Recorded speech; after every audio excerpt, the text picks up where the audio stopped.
En Perspectiva, una invitación para observar el Uruguay y el mundo, también en las redes sociales. Seguinos en Facebook, Instagram y Twitter.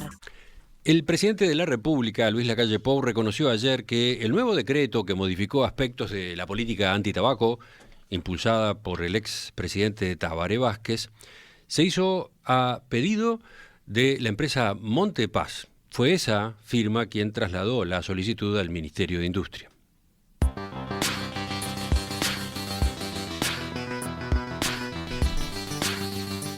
Y otra cosa que les quiero decir.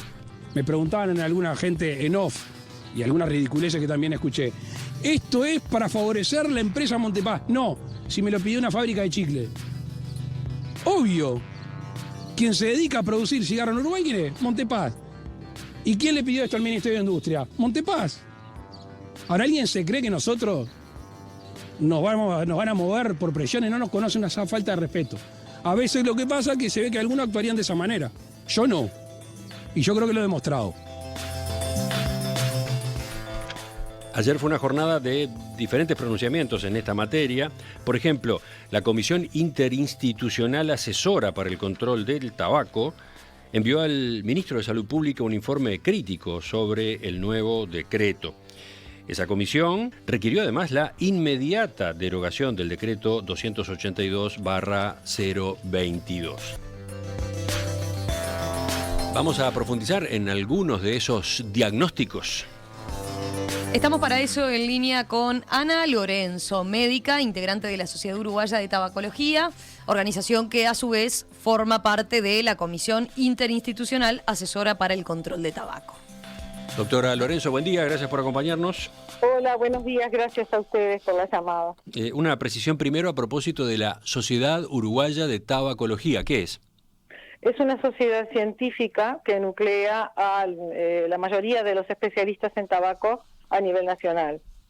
Muy bien. Vayamos a lo que se cambió y le pido en primer lugar que podamos aclarar, digamos, la parte normativa para que los oyentes entiendan de qué estamos hablando. El decreto que dio a conocer el Poder Ejecutivo, ese que tiene fecha 2 de septiembre, modifica 3 artículos. El artículo 7, el artículo 8 y el artículo 10 de otro decreto de abril del año 2019. ¿Qué implican en términos prácticos los cambios en esos 3 artículos? Bueno, este decreto debilita lo que era la medida del empaquetado neutro. Empaquetado neutro era, o es, mejor dicho, una medida que uniformiza los paquetes de tabaco y todas las otras características que puede tener inclusive el producto que está dentro, ¿verdad? Y que de esta forma se debilita porque disminuye, digamos que habilita la posibilidad de introducir en el interior del paquete y en el propio cigarrillo rasgos de diseño que históricamente la industria ha utilizado para aumentar el atractivo del producto o para hacer promoción. Cuando está prohibida la publicidad, como está en nuestro país, el paquete pasa a ser un elemento muy importante desde el punto de vista de la comunicación de la industria con los consumidores. Ahí se refiere a cómo cambia el artículo 10.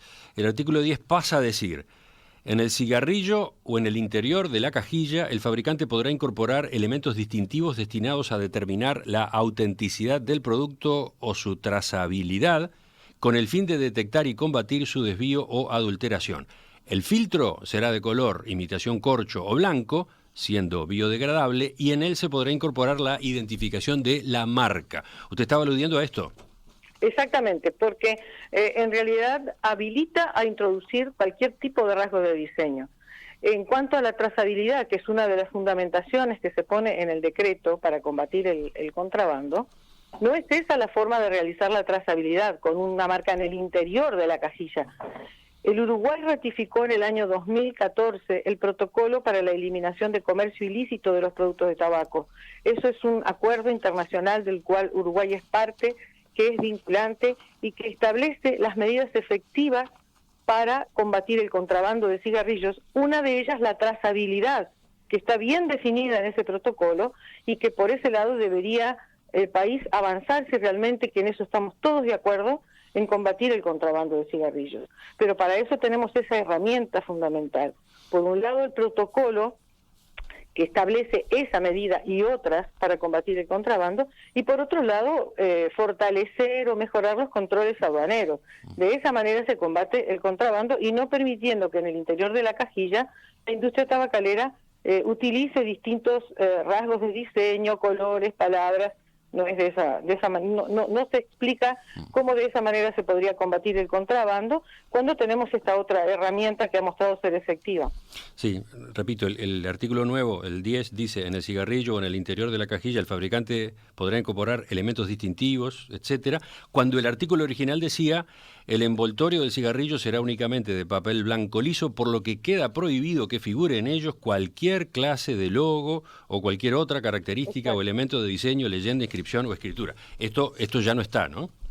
Claro, eso fue lo que se cambió y eso es un retroceso. Cuando no debe haber retroceso cuando uno ha alcanzado un determinado nivel en la protección de la salud de las personas, no se debe retroceder, porque esto es un retroceso en las políticas de salud referidas al control de tabaco. Y la otra precisión a propósito de cambios, así después va Romina con las preguntas que tiene, que son varias, se modifica, decíamos también, el artículo 7. Y en el artículo 7 yo comparo la redacción nueva y la redacción anterior y veo que la única diferencia es que desaparece la frase final del artículo original que decía: la apertura de los paquetes de cigarrillos será tipo abatible o flip top, ¿no? Eso se quita. Y entiendo que eso implica que entonces se permiten las cajillas blandas, ¿no? Exacto. Teníamos hasta la aparición de este decreto un solo tipo de cajilla y a partir de ahora podrá haber dos tipos de cajillas. Eso va en la misma línea de debilitar lo que es el empaquetado neutro, la ley de empaquetado neutro. Hasta ahora solo se podía comercializar los cigarrillos en cajilla rígida, de esas que tienen la tapa, la tapa que se gira y se abre. Bueno, sí. Ahora se puede además empaquetar con cajillas blandas. Bueno, exacto. Vamos a las preguntas a propósito de lo que implican estos cambios. Doctora Lorenzo, a ver, como efectos prácticos, a ver, ya que estamos con esta última, ¿no? Lo de la habilitación de la comercialización con la cajilla blanda. Esto lo que ustedes ven concretamente es que va a traer aparejado que una reducción del precio concretamente de los cigarrillos. Eso ha sido manifestado en la prensa, no lo hemos dicho nosotros. Digo porque antes salían lo mismo, ¿no? Las consultas que hicimos cuando estaban ambas cajas habilitadas, el precio era el mismo. Había pequeñas diferencias pero no eran sustanciales. De hecho, lo que se ha dicho por la prensa de parte de por ejemplo, de la Asociación de Kiosqueros, es que ellos no piensan que vaya a significar eso una reducción del precio para el consumidor. De todas maneras, el hecho de que haya más de una presentación y cualquier diferenciación que se pueda establecer, eso va en favor de que la tabacalera utilice esa diferencia para transmitir cosas, comunicar cosas como, por ejemplo, diferente percepción del riesgo que ese producto produce. Eso hay muchos estudios que lo muestran y nosotros hemos seguido las recomendaciones internacionales al respecto, con respecto a que las diferenciaciones entre los paquetes de distinto tipo, ya sea el material, ya sea palabras, colores, han sido utilizadas históricamente por la industria en ese sentido. Pero ahí no estamos hablando por las dudas de los pictogramas grandes, ¿no? Que siempre se dice como la principal advertencia y lo que fue siempre más fuerte en ese sentido, ¿no? La advertencia sanitaria es otro elemento diferente a lo que es el empaquetado neutro. Y sí, es muy importante la advertencia. Por eso, porque eso se mantiene tal como está, pero usted dice igual, no importa, el hecho de tener otro tipo de presentación, que capaz que para algunos es más fácil de llevar en el bolsillo, eso afecta y puede repercutir en el consumo. Las diferentes presentaciones, sí. Bien. Las diferentes presentaciones. Sí, porque se ha argumentado que en el cigarrillo que viene de contrabando está la presentación blanda, que para muchos es la más atractiva, la más cómoda, ¿no? En cambio, si se va por el cigarrillo nacional, hasta ahora solo se encuentra la cajilla rígida. Bueno, vuelvo a repetir que el cigarrillo de contrabando es fácilmente identificable. No era necesario este tipo de modificaciones para eso. Además, se ha dicho, por ejemplo, que ahora pueden ponerle la marca siempre estuvo presente, aún con el empaquetado neutro, la marca está claramente puesta en las cajillas en la parte exterior. No, pero es que justamente la explicación que se ha dado es que la industria nacional de cigarrillos quiere competir mejor con el contrabando, de eso se trata, ¿no? Bueno, para eso, por ejemplo, necesitaba tener la opción del empaquetado blando que solamente existía hasta ahora en los cigarrillos de contrabando. Justamente ese argumento de favorecer la competitividad es algo que nos está hablando de que este decreto responde a intereses comerciales de la industria en desmedro de una política exitosa desde el punto de vista sanitario. Y tenemos que recordar al respecto que los intereses de la salud y los intereses de la industria tabacalera son contrapuestos. Entonces, en la medida en que se favorece a la industria, y evidentemente se favorece porque esta era una medida solicitada por la propia industria, en la medida en que se favorece la industria, eso va tendiendo a que haya mayor ventas y por consiguiente mayor consumo y por consiguiente mayor daño en la salud de la población. Bueno, a ver, le contesto porque así vamos manejando los argumentos que están en la discusión. Le contesto lo que se dice desde el gobierno. Lo que se dice es, primero, se busca que la industria nacional del cigarrillo, que da trabajo, que genera puestos de trabajo, se posicione mejor en la competencia con el contrabando, ¿no? Eso por un lado. Y por otro, que estén en el mercado productos cuya elaboración es controlada, cuya calidad se puede verificar. Con todo lo discutible que es el término calidad, hablando de cigarrillos, ¿no? Que provoca daños a la salud. Pero bueno, puede provocar más daños según cómo se haga, según cómo se fabrica. Entonces lo que se dice es, uno, beneficiar a la industria nacional por la actividad que genera, por el empleo. Dos, tener en el mercado un producto de calidad más controlada. ¿Qué dice usted? Bueno, con respecto a favorecer a la industria nacional que tiene muchos puestos de trabajo, yo le diría que el propio convenio marco para el control de tabaco establece que medidas para reconvertir a los trabajadores de la industria tabacalera. Esto, tratándose de un producto que es adictivo, como es el tabaco con su nicotina, no se produce una pérdida de puestos de trabajo rápidamente. Es una cosa que disminuye muy paulatinamente a través de los años y se pueden poner en práctica medidas de reconversión de esos trabajadores, que de hecho nosotros tuvimos una experiencia en nuestro país, no sé si lo recuerdan, con la cooperativa de inspectores de control de tabaco que tenía el Ministerio de Salud Pública y que eran funcionarios que habían quedado sin trabajo cuando cerró la planta de Philip Morris. Y con respecto, y además otra cosa, favorecer los intereses de la industria tabacalera contraviene uno de los artículos del convenio marco, el 5.3, que dice que se debe proteger las políticas de salud pública referidas al control de tabaco de los intereses comerciales de la industria tabacalera. Eso directamente está planteado en el convenio marco. Y por lo tanto, el hecho de que la medida se haya tomado a pedido de Montepaz, como ayer admitió el presidente de la República, ¿eso ya es un problema? Eso ya es un problema, eso contraviene el convenio marco y es sorprendente el desconocimiento a este respecto, porque está claramente establecido en el artículo 5.3 del convenio marco, que se debe proteger las políticas de salud de los intereses comerciales de la industria tabacalera, y está con respecto a los trabajadores lo que le acabo de explicar de la reconversión, y que hay experiencias muy exitosas en el mundo y hemos tenido nuestra experiencia también aquí en Uruguay hace unos años. Con respecto a la calidad del tabaco, bueno, el tabaco, no hay ninguna diferencia entre el tabaco de venta legal y el tabaco de contrabando. Enferman y matan exactamente igual. Ningún tabaco es mejor que el otro. El tabaco de venta legal, el que consumen los fumadores de cigarrillos que se venden pagando sus impuestos y los que todos conocemos, contienen arsénico, contienen cianuro, contienen naftalina, decenas de sustancias productoras de cáncer,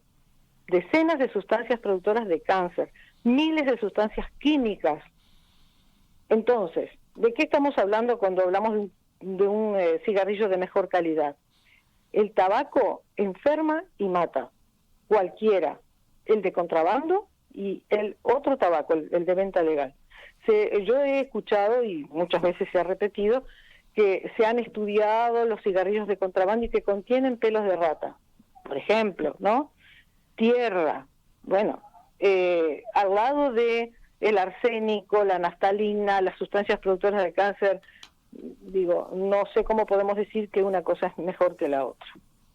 ¿Más preguntas, Romina? Sí, doctora Lorenzo, respecto a lo que usted señalaba de lo que va a ocurrir al interior de la cajilla, ¿no? Y los cambios que ahora sí pueden darse. Sí. ¿En qué medida eso termina incidiendo efectivamente o pudiendo incidir en un mayor consumo?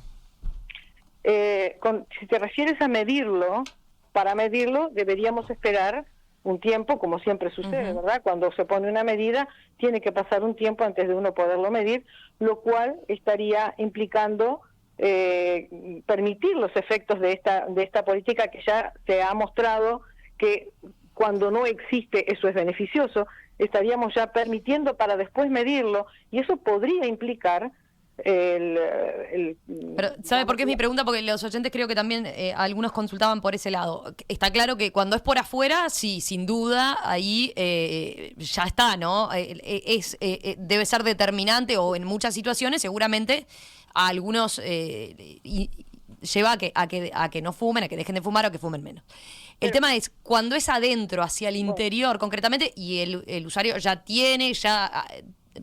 ha definido su decisión de fumar y de fumar ese cigarrillo. ¿En qué medida esto que se cambia ahora efectivamente entonces puede repercutir o no? Lo que se pone dentro es una comunicación directa con el consumidor. Siempre eso es algo que muy muy importante para la industria, para mantener la identidad de la marca y para mantener al consumidor adicto a ese producto. O sea, lo que estamos permitiendo con este decreto es la comunicación directa de incluso de elementos engañosos, como sabemos que, bueno, hay toda una historia. Uruguay fue a juicio por una de esas medidas, ¿verdad? De la forma en que se transmite de forma engañosa la impresión de que un producto es menos nocivo que otro. Y eso se puede transmitir desde el interior del paquete al propio consumidor. Dar la impresión de que un producto es menos nocivo que otro cuando se ponen palabras como suave. Recuerdan que antes en las cajillas se permitía poner suave, light, etcétera, etcétera. Y eso transmitía al consumidor una cierta seguridad con respecto a que ese producto era menos nocivo que otro, y eso debilita sus intentos de dejar de fumar, por ejemplo. Entonces, cualquier tipo de comunicación entre la industria y el consumidor va a ser en el sentido de tratar de estimular que ese consumidor continúe consumiendo. El interior del paquete es una comunicación directa entre la industria y el consumidor. Lo último, como Sociedad Uruguaya de Tabacología y la Sociedad Uruguaya de Tabacología, a su vez como integrante de la Comisión Interinstitucional Asesora para el Control de Tabaco, ¿piensa tomar alguna medida ahora en concreto, más allá de este documento que se conoció, teniendo en cuenta lo que usted señalaba, ¿no? Las violaciones al convenio marco? Bueno, eso se está analizando al interior de la sociedad. En principio queremos, somos un poco, digamos, optimistas en el sentido de esperamos que con todas estas argumentaciones que se están brindando desde el lado de quienes trabajamos por la salud puedan motivar la derogación del decreto. Eso sería lo más sencillo, ¿verdad? No solamente desde la comisión asesora, la academia, o sea, la Facultad de Medicina, que también integra la comisión asesora, también ya se ha manifestado al respecto, y bueno, desde todos quienes trabajan de este lado. De manera que la idea es primero ver si se puede lograr la derogación del decreto, y si de eso no prosperar, bueno, se está estudiando la posibilidad sí de otro tipo de medidas. Importa al respecto también señalar que nuevamente, igual que ocurrió con el decreto de los productos de tabaco calentado, nuevamente se ignoró al Programa Nacional para el Control de Tabaco del propio Ministerio y a la Comisión Interinstitucional Asesora para el Control de Tabaco, que tiene el cometido específico de asesorar en todo lo que tiene que ver con la política de control de tabaco a las autoridades. Y debió haberse consultado al respecto antes de producir la modificación. Doctora Ana Lorenzo, integrante de la Sociedad Uruguaya de Tabacología, le agradecemos su participación esta mañana en Perspectiva. Muchas gracias a ustedes, muchas gracias. En Perspectiva, más que un programa, más que una radio.